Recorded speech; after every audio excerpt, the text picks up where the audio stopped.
السلام علیکم ورحمۃ اللہ وبرکاتہ۔ کیا یہ محض اتفاق ہے کہ دنیا کے ہر کونے میں مسلمان مظلوم ہے؟ کبھی فلسطین جلتا ہے، کبھی کشمیر، کبھی برما اور کبھی بھارت میں مسلمانوں پر ظلم ہوتا ہے، اور جو مسلمان ممالک باقی ہیں وہ یا تو خاموش ہیں یا آپس میں بٹے ہوئے۔ کیا یہ سب پہلے قرآن نے نہیں بتا دیا تھا؟ وَلَن تَرْضَىٰ عَنكَ الْيَهُودُ وَلَا النَّصَارَىٰ حَتَّىٰ تَتَّبِعَ مِلَّتَهُمْ، اور یہود و نصارہ تم سے اس وقت تک ہرگز راضی نہیں ہوں گے جب تک تم ان کے مذہب کی پیروی نہیں کرو گے۔ قرآن ہمیں خبردار کر چکا ہے کہ دشمن کبھی تمہارے سچے دین سے خوش نہیں ہوں گے۔ آج جو ہو رہا ہے وہ صرف زمینوں پر قبضہ نہیں بلکہ دلوں اور عقیدوں پر حملہ ہے۔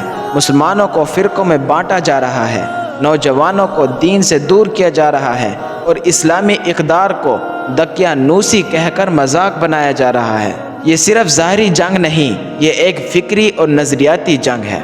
اللہ تعالیٰ فرماتے ہیں انہم یکیدون کیدا واکید کیدا، بے شک یہ کافر لوگ چالیں چل رہے ہیں اور میں بھی اپنی چال چل رہا ہوں۔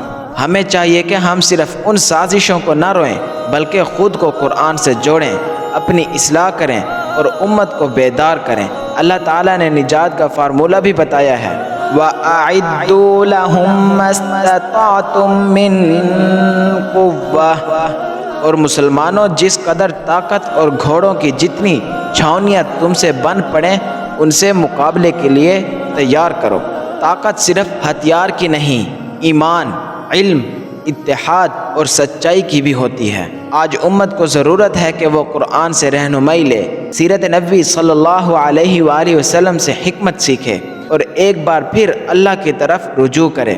اللہ ہمیں سازشوں کو پہچاننے اور ان کے مقابلے کی توفیق عطا فرمائے، آمین۔